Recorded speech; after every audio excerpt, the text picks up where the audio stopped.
Hey, Collateral Cinema listeners, Chazzle Dazzle here from the Trial by Air Variety Show podcast. Just taking a few seconds to invite you guys over to what we do. Much like Collateral Cinema, we are a grassroots podcast. We invite bands from all over the world to come in and we dig deep into their souls and find really cool stories to tell you, and there's tons of music every week, so subscribe to us wherever you subscribe to your podcast.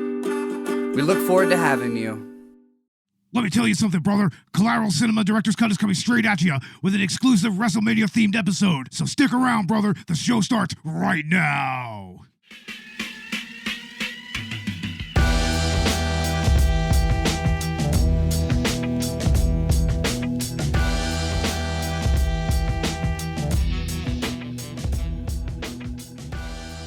Welcome to Collateral Cinema Director's Cut. I'm Bo Maddox. I'm Robert Ortegon. And we are podcasting straight from somewhere in South Texas. And yes, my friends, we are a 420-friendly podcast. So whatever you have, smoke it if you've got it. And in case you couldn't tell from our impeccably made intro, right, Robert? I couldn't tell. Who did that? I couldn't tell.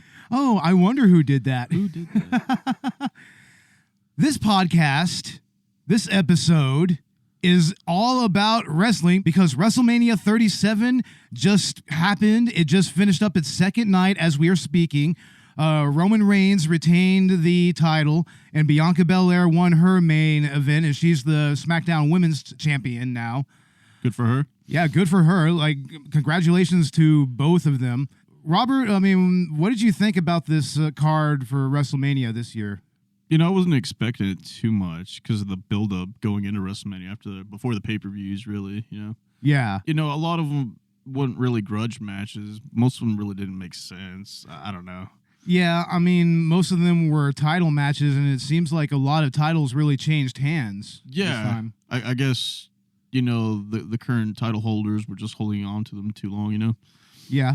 I mean, the main event of night 2, that's Roman Reigns, Daniel Bryan, and who else was it? That was Edge. Edge. Yeah. Yeah. All these individuals coming back from such adversity.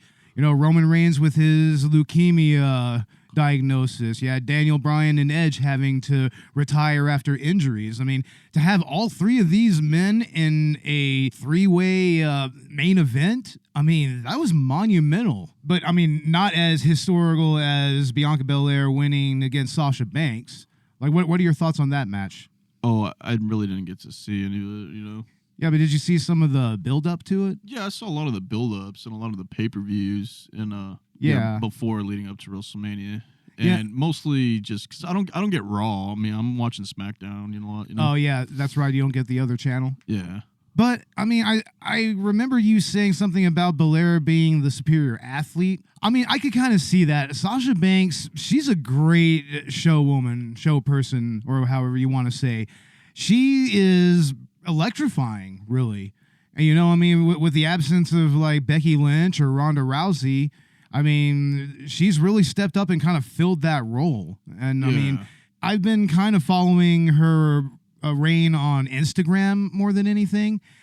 And, I mean, it looks like she kind of made it a little fun, you know, but also really dramatic and, you know, kind of with really emotional matches in the build-up to it. So, yeah, I mean, that's really historic. Also, first time ever, 2 black women main eventing a WrestleMania. That's another historic first right there, you know. For the WWE Women's Championship. I think it's SmackDown. SmackDown Women's Championship. Yeah, it's SmackDown Women's Championship.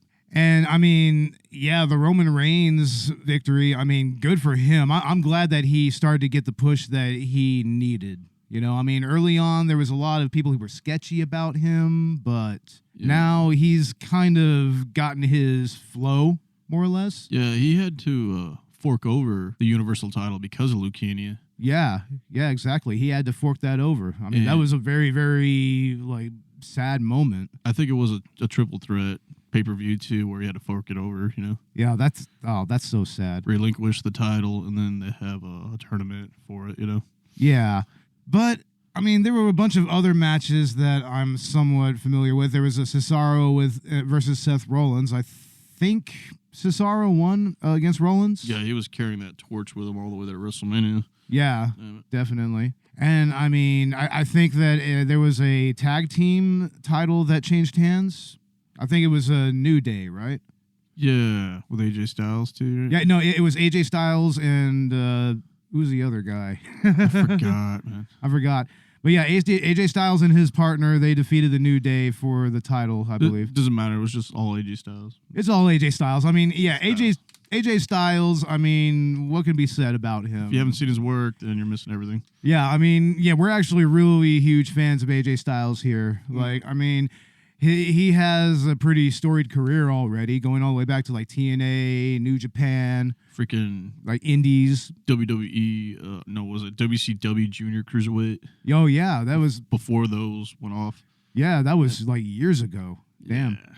But yeah, as you can tell, we are excited about wrestling and WrestleMania here. I mean, just short of starting a wrestling podcast, you know. I mean, I know that Robert here, like, he's been a lifelong wrestling fan. He owns like a bunch of different types of pay-per-views on DVD. I used to. You used to, yeah, that's right. I think I'm going to go back and collect them all again. Yeah, I've started collecting quite a few.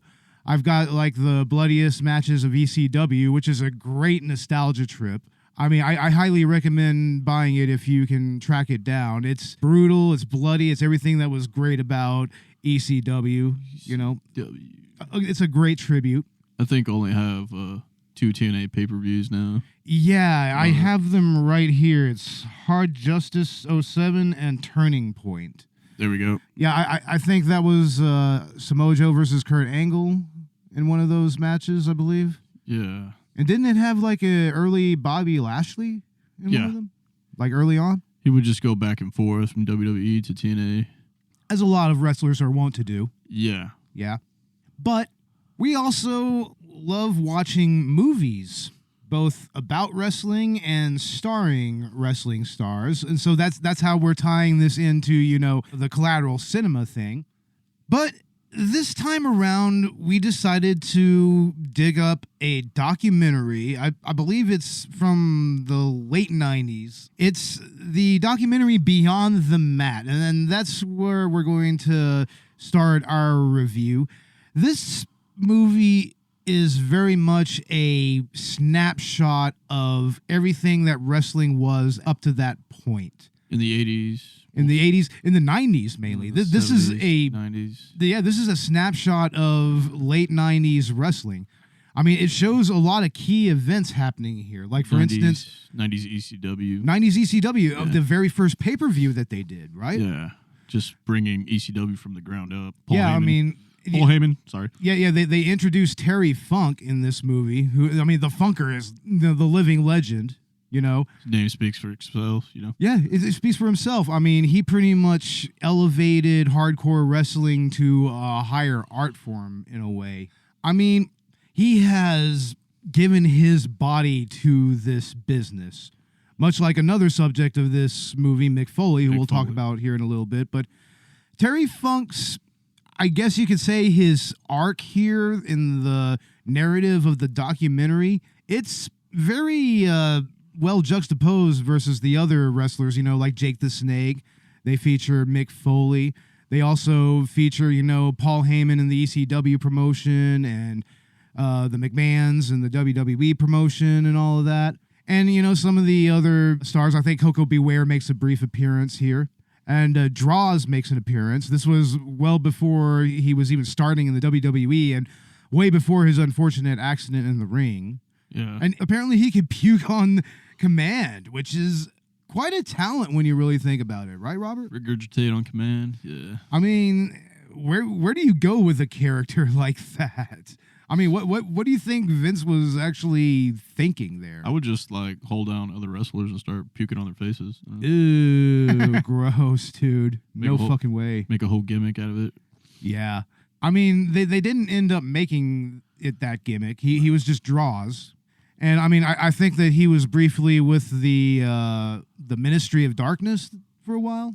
The corporate ministry or whatever with Undertaker. You know, when they were all fucking straight up, like, satanic and everything. And then he turns into a biker. He turns into the American badass. He turned into the biker. And then he marries Michelle McCool or something. Who the fuck did he marry? Michelle McCool, another diva. Oh shit. But yeah, Terry Funk's story here, I mean, it shows him just pretty much doing everything he can to really get ECW off of the ground. And then, yeah, this is very much a snapshot of ECW back in its early days, back when it had its original arena, when it was really coming up as a promotion. You know, after this, they got an exclusive deal with the Nashville network to start showing weekly wrestling shows. And I mean, Terry Funk, I mean, he goes in and he does his thing. I mean, he gets bloody. He uses chairs, tables, all kinds of implements. Robert, I mean, what are your thoughts on the Funker, man? I mean... Oh, man, that dude can go, like, all night. All fucking night, right? Even for his age, like 50. And, like, he's been wrestling for, like, 35 years, right? Yeah, at the very least he has. And up to that point, and he does announce his retirement here. With Bret Hart. With Bret Hart, yeah, he has his last retirement match. There's this little drama with an old school wrestler friend of his from back in the old promotions, and he's like, man, I want you to be there. I want you to be there. And this guy, he can't swallow his pride, but finally he does, and he referees the match. I can't recall the guy's name for the life of me. We'll call him Patrick Duffy. Patrick Duffy, yeah, he kind of had that look to him, right? Like older Patrick Duffy.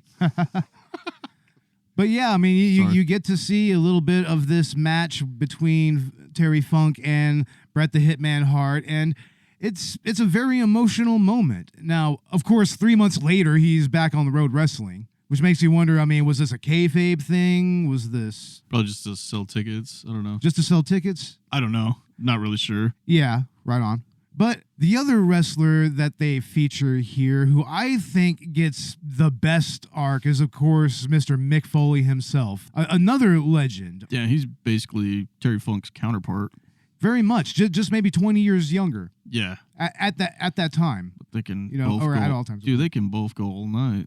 Seriously, I mean, they show so much old footage of Mick Foley, like, running off of and jumping off of his goddamn own roof, you know, like onto mattresses and shit. It's like just being a madman. They show a little bit of the King of the Ring 97 match with Undertaker, which, if you know anything about wrestling, that is like just the moment that Mankind just exploded as a character. So he prepared his whole life for that moment. He did. He prepared for it his whole life. And man, I mean, there was those two big moments. That first throw off of the cage onto the announcer's table. Yeah, that's in history. That's historic right there. And then there was that malfunction. That was actually a botch on the top, right? That wasn't meant to happen. We just went straight through and then hit the bottom. Yeah, I think Undertaker, he chokeslammed him, right? Yeah, he chokeslammed him. He straight just chokeslammed him straight through the fucking cage. But when he hits the floor, dude, his body like whiplashes, ragdolls, and it's like, oh, yeah, it's terrifying. And there was a goddamn metal chair down there as well. Yeah. I mean, that was just awful to watch, man. But I mean, and remember, he had a tooth knocked out and it was hanging out from his fucking nostril. Yeah. I mean, that's just seen as like a very important match. And I'm glad that they really touched upon it and kind of got Mankind's thoughts about it, or Mick Foley's thoughts, I should say. But then later on, it shows a lot of footage of him with his family, which, oh my lord, this is just so adorable. He's a fucking teddy bear, man. He's a family man. He's a family man. I mean, at the time his kids are young, I mean, and they're so fucking adorable. I mean, every time was just heartwarming seeing that. Oh. And that's what made the match between him and The Rock at Royal Rumble that year, where he was taking just all those chair shots. Scary fucking chair shots, man. Dude. Like, I mean, I was wincing watching that shit. Dude, his head was bashed in. Once you clean all the blood up, you can see all the... Dude, no. Yeah. I don't know. It's real. It's real. Yeah. I mean, that shows the real aspects of wrestling. Yeah, it has a determined outcome and everything, but wrestlers do ad-lib a lot of the time in the ring. They do have at least a set idea of where things are going to go. and then they just kind of play off each other, and that's how you get a good match. And Taker and Mankind, that's what they did. They just went above and beyond what they needed to do in that match. And in the match between Mankind and The Rock, I mean, you see Mick Foley's family out in the crowd, and they're freaking the fuck out, man. Like, just every fucking chair hit. And before the match, he's already telling his kids, is like, that daddy's not going to get hurt, right? You know that daddy's friend isn't going to actually be hurting him, right? Dwayne Johnson? Yeah, Dwayne Johnson. We see an early, young Dwayne Johnson just fresh into his, really rising career as The Rock, the people's champion. And, I mean, he's so friendly, and he talks to Mick's children and everything, reassures them and everything. It's a very sweet moment. And then you just see the depravity of that match. And the kids just terrified and fucking crying, and Mick Foley bloody, like handcuffed and shit. It's like, yeah, that's real. Those chairs are real. Oh, yeah. I mean, there's a reason why they stopped having wrestlers hit people with chairs on their heads. I mean, you just don't see that anymore. Concussed. Yeah, that became a controversy all its own with the WWE. They kind of were trying to either obfuscate or just outright deny that was happening. Just like the NFL. Just like the NFL. Exactly. Dude. Yeah, I mean, that's not fucking cool, especially when wrestlers are not given like any kind of health insurance in the WWE, which is just dreadful. But, I mean, that's a subject for another conversation, though. Yeah, it's unfortunate. It is what it is. Maybe the wrestlers can unionize. I don't know. I'd go to AEW. Yeah, or just go to AEW. AEW. You'll probably be treated well. I mean, look at Jake the Snake. He's in AEW, and Lee looks like he's having a blast. Oh, yeah. Which is a serious fucking juxtaposition to where he was at during this particular documentary. And this is where this movie gets really dark. I mean, Jake the Snake Roberts, at that time, he just did not live a healthy life at all at that time. He was unfortunately mired in addiction. I mean, it's like you said, Robert, he was lost. I mean, he looked lost. It was hard to see. It actually kind of made this whole thing a little disturbing. I've been that way, too. Yeah, I understand, man. It's not fun, man. Yeah.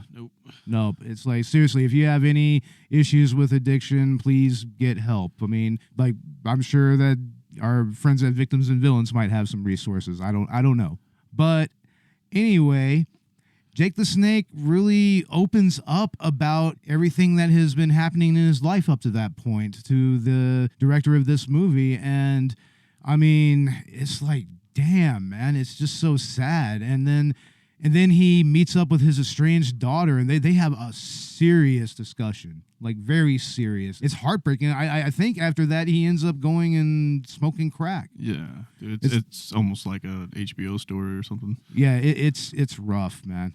But yeah, I mean, it's good that he's doing well now. I mean, he actually has a pretty high up position in AEW. I think he's like the main director of like talent relations or something like that. Good. Give him something to look forward to, right? Yeah. And I mean, he's helping to grow AEW, and he looks good. He looks healthy. He actually looks like he's in a good frame of mind. So I don't get the AEW channel. We need to watch more of that, though. Yeah, honestly, AEW is kind of killing it, even though I heard that they have like 30 dozen stables right now. Yeah. I think I was there to watch Chris Jericho become the first ever AEW champion, and then Jon Moxley would take it from him. Yeah. And did you see that stadium stampede that they did when the lockdowns first started? That was insane, bro. That was an innovative way to do a wrestling match. They just let like Matt Hardy, and I forget who else it was, but I know Matt Hardy was there. They just let them loose in this football stadium, dude. Oh, man. And it was just insane, bro. It was fucking insane. Probably the Bucks or the Jacksons, Generation Me. Yeah. At that time, I think that's who they were feuding with. But yeah, I mean, Jake the Snake seems to be doing better now. So, I mean, at least that story has a little bit of a better ending. I mean, I don't know if he ever really reconciled with his daughter, but Yeah, I mean, and it's interesting to kind of juxtapose that with Mick Foley in this movie, who, I mean, like I said, he's just wholesomeness incarnate. And, and he put his body through so much, and Jake the Snake put his body through so much. I remember when Mick Foley became one of the executive shareholders for TNA.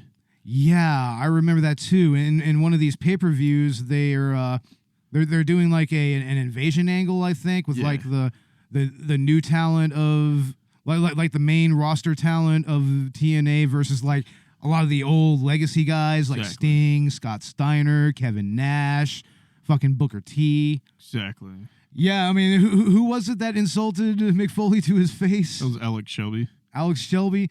Shelby, yeah. One half of the Motor City Machine Guns. Yeah, man, that's actually kind of a classic moment, and Mick Foley's just like, these guys, man, these guys, and it's just like, oh man, it's like Mick Foley just knows how to bring it no matter where he's at and no matter what he's doing. I mean, the poor man could barely walk. It don't look good when he's walking. Yeah, but I mean, he just like Terry Funk gave a lot to this business. He gave a lot to it, and I mean, I think we're all thankful to them in the end. I mean, that's another thing that this movie shows is just, what this business does to certain people within, and it has a lot of other angles to it. Like, for instance, very briefly, they have New Jack on there, and they don't get too far into New Jack, and if you know anything about him, he's batshit fucking crazy. I mean, he's certifiably crazy. Look at his Twitter feed. Oh, God. His Twitter feed is hilarious, though. It's probably one of the best wrestling Twitter feeds on the whole platform, honestly, because he just says some random shit. Probably him and Iron Sheik are just entertainment, purely, But yeah, I mean, New Jack, he kind of talks a little bit about his own philosophy at the time. He's just like, look, I'm a violent man. I will fucking hurt you. I don't give a fuck. I don't fucking care. That's what I get paid to do. And I mean, he was involved in some infamous moments, like for instance, the mass transit incident, where he bladed a young kid who lied about his age at a house show and severed some of his arteries in his head, and he started like bleeding out. I mean, he didn't die immediately, but I mean, like the kid's father was threw in the towel. He's just like, he's a kid, stop. Yeah. It's just like, I mean, my God. I mean, the only reason that any charges didn't stick there is because, he lied about being of age. Right. I think he lied about, being trained by Jimmy the Snuka, I think. What the hell? Yeah, he fucking said something to that effect. Or training with King Kong Bundy or some such nonsense. Oh, what a liar. I know, right? Fucking kid, But, I mean, he also, I think that he did a match with the Iron Sheik that he actually stabbed him, like, repeatedly. Straight took out a blade and stabbed him. He tried to kill a guy in ECW. Like a fork or something? Yeah, it was like a fork. I think it was like a straight knife. Straight knife. It was a blade. Yeah. So, yeah, New Jack is insane. And New Jack, if you're listening, please don't hurt us. We're cool. We're cool, man. I think I've seen New Jack take, like, forks to Brother Devon's freaking head. Uh-huh. Oh, yeah. Devon's head is fucked up, dude. Brother Devon, man. I mean, didn't Spike Dudley briefly show up here? Yeah, man. There was 3 of them, like the little Spike Dudley too. Yeah. They had little Spike Dudley there. Like, he's all bloodied up and everything. Brother Runt, remember that? Yeah, Brother Runt, exactly. That's actually a classic character right there, man. I wish they would have brought him into the WWE when they brought the Dudley boys, Yeah. Which, I mean, yeah, those guys really made a contribution. I mean, they helped pretty much create tables, ladders, and chairs. I think they got over 23 World Tag Team titles. Yeah. Yeah. So they have an illustrious fucking career. Yeah, probably a little more than the Road Warriors. I mean, the Road Warriors captured every major single tag team title at that era, though. Yeah, but this movie also shows an indie promotion who has a couple of wrestlers that try out for the WWF at the time, WWE now.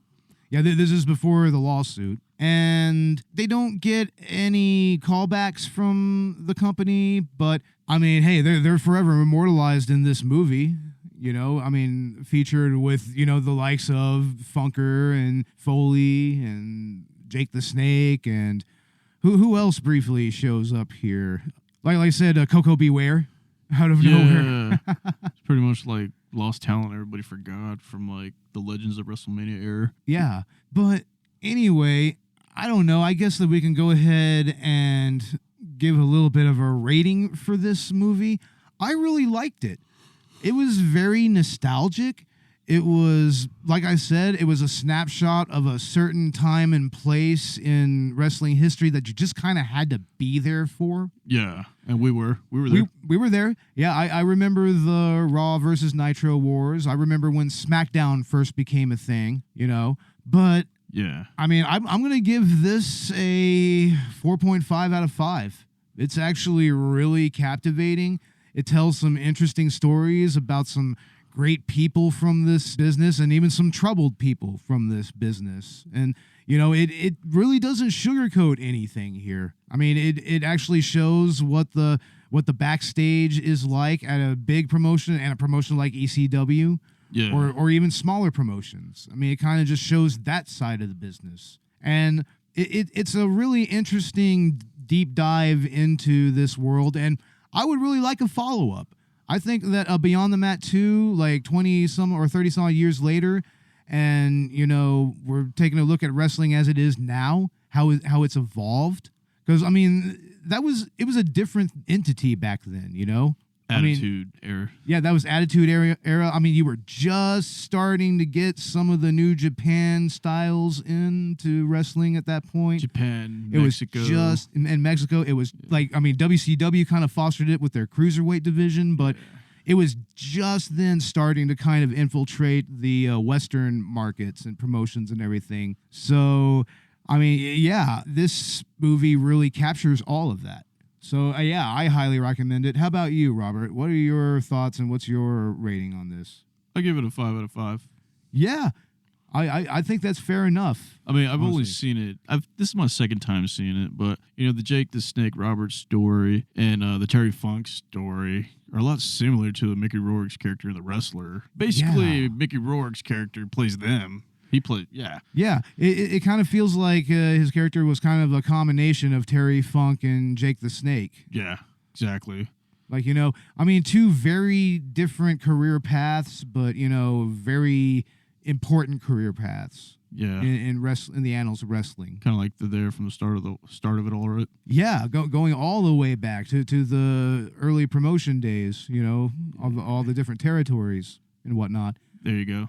But, I mean, yeah, 5 out of 5, I think that's a fair enough assessment. I only gave it a 4.5 out of 5 because, you know, I mean, it is a little rough around the edges here or there as far as production-wise, but it's still a captivating movie. And even if you are not a wrestling fan, or, you know, if you're like one of the whole, you know, wrestling is fake, it's just stupid, which is a bunch of guys and girls just bashing each other.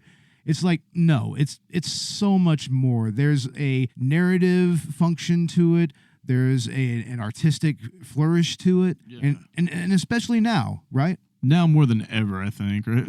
Yeah, now more than ever. I mean, especially what you're seeing in AEW. And also what you saw, you know, from TNA Impact during its heyday. But now it's Impact Wrestling because it's not good enough to be called the old TNA, right? No, it's not good enough to be TNA. No, not anymore. That's too bad because TNA was a good promotion.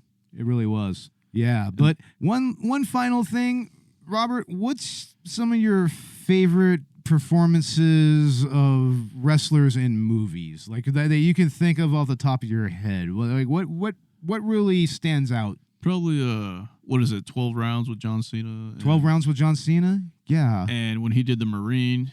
Yeah, that's a movie that's kind of a little bit of a cult hit, actually. Yeah, he did the first Marine. Yeah. And maybe that Stone Cold Steve Austin movie, The Condemned, right? The Condemned? Oh, yeah, that's right. That was kind of just it was like a military action movie, right? Yeah. He was like a Navy SEAL or something like that? Yeah, I think he served as something.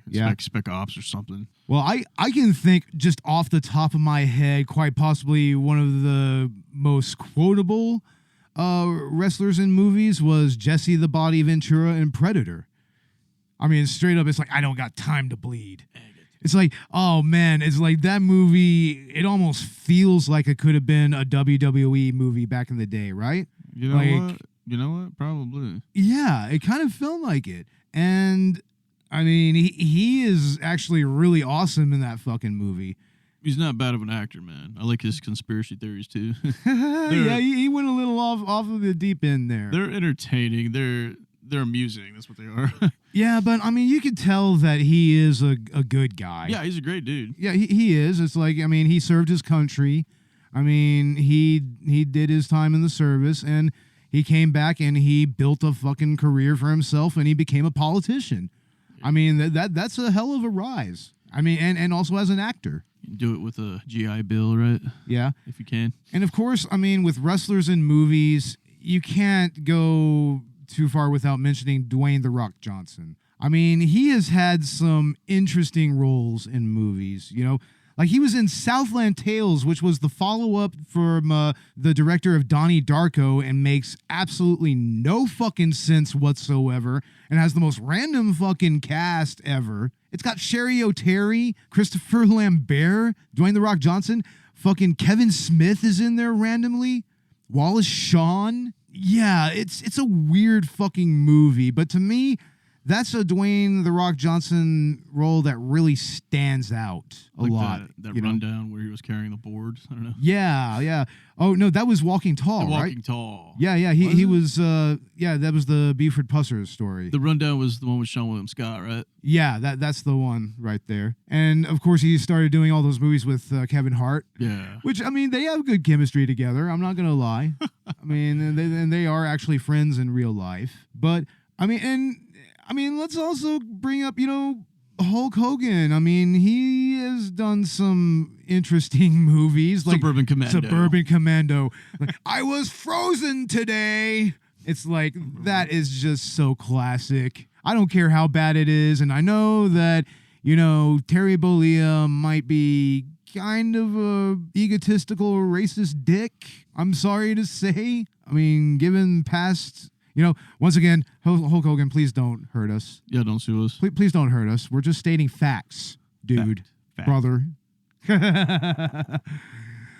But, yeah, I mean, he was in Suburban Commando. What else did he do? Wasn't there that one movie where he was like a nanny or something? and then they put him in a fucking... Or am I thinking of Suburban Commando? Probably Suburban Commando. Is that Suburban Commando that I'm thinking of? How many other movies did he do? No, there was that one movie where he was trying to, there was that truck full of toxic waste, and he was trying to stop it from being transported or something to that effect. Yeah, I mean... Oh, he was in Rocky 3, remember? Yeah, and you know what? You also can't go without mentioning Rowdy Roddy fucking Piper in the seminal horror sci-fi classic They Live. He is amazing in that movie, right? Like for years. Yeah, it's like, why didn't his movie career, blow up after that? Yeah, well, in that role, as young as he was, dude, he looked like a natural. He was a natural in it. I mean, it was in a role that was actually well written, like, for him and everything. So, I mean, I kind of wish that he would have had a better movie career. Yeah, kind of stuck with it. Yeah. Quite frankly, what we've come up with is, since you are able to regurgitate, on command, it just seems to me that it's pretty logical that you should be puke. It's all supposed to be fun. The Rock is the most electrifying man in sports entertainment today. It's not supposed to be real. You're not gonna be scared, right? It's gonna be okay. You can go Back to the Future. You can do anything, right?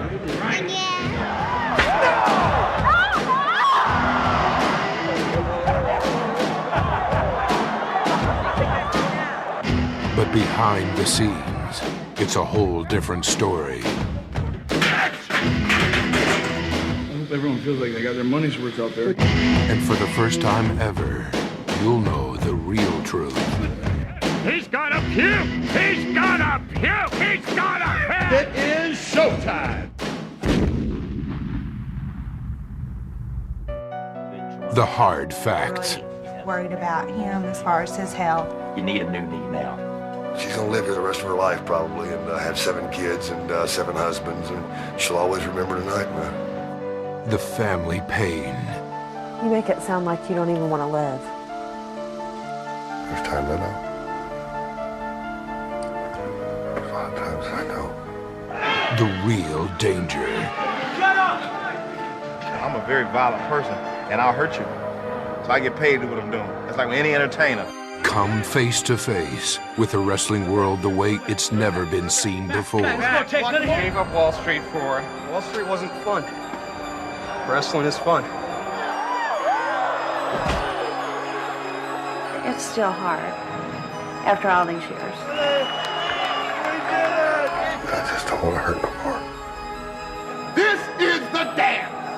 Beyond the mat. I think we touched a lot of people, if you don't mind me saying. But anyway, we're going to go ahead and start wrapping things up. Robert, is there anything you'd like to plug? I'll just plug Collateral Cinema. I'll plug Killing Night. Killing Night. Watch it. Yeah, you can watch it. I think we have it pinned on our Facebook profile, and it's on IGTV, right? IGTV. I think we got it pinned to Twitter, too. It's also on YouTube. It's on YouTube, so go ahead and find that. Yeah, go ahead and find that. And subscribe to my YouTube channel if you can. Yes, definitely. And subscribe to our YouTube channel as well. We do have a channel with most all of our podcasts on there. And very soon, we will be working on a YouTube show, right, Robert? Hopefully. In the works. Low budget late night. We just need a couple of producers to greenlight the project. Yeah, something to that effect. And our next episode of Collateral Cinema, our next couple of episodes will be kind of interesting. We're going to do our 420 special. That's going to be Jay and Silent Bob Strikes Back. We are also going to do The Toxic Avenger with Michael Cornwell. And that's going to be a lot of fun. I'm looking forward to that. And also look for episodes on Drive, Hooper, Star Trek Beyond, and our season finale is The Interview. We're going to be winding the season down here pretty soon, so yeah, give us a follow on Twitter, on Instagram as well. Check us out on Facebook. We are on Patreon as well. We have $1 and $5 tiers, and we have full-length film commentaries.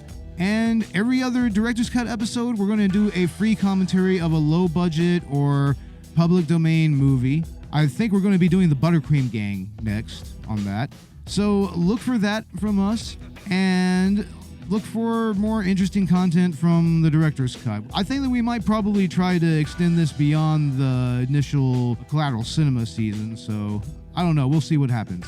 But anyway, we're going to go ahead and get out of here. Once again, congratulations to all the winners of WrestleMania. It's like, hell yeah. And happy WrestleMania weekend, everybody. Oh, yeah. Hell yeah. Ooh, yeah. Oh, yeah. That's right, brother. Collateral Cinema is out, brother. Bye.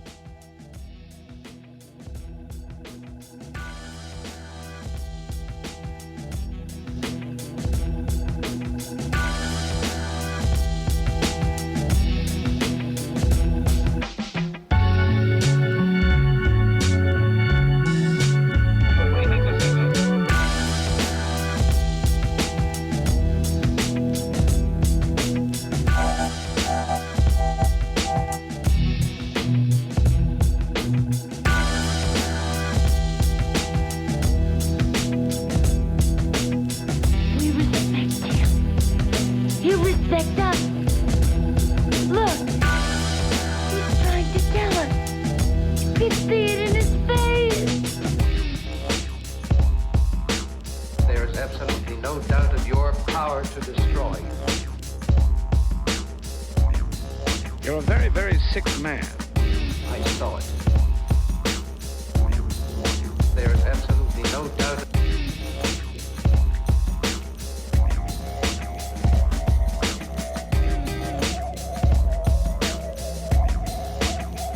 What do you think this is? I saw it. I saw it. There is absolutely no doubt.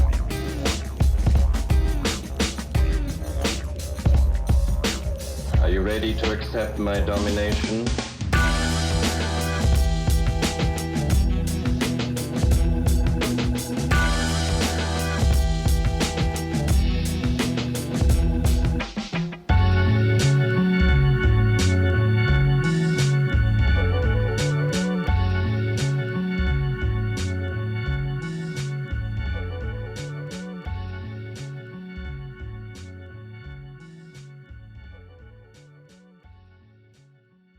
Collateral Cinema is a Collateral Media podcast. All music and movie clips are owned by their respective creators and are used for educational purposes only. Please don't sue us. We're poor.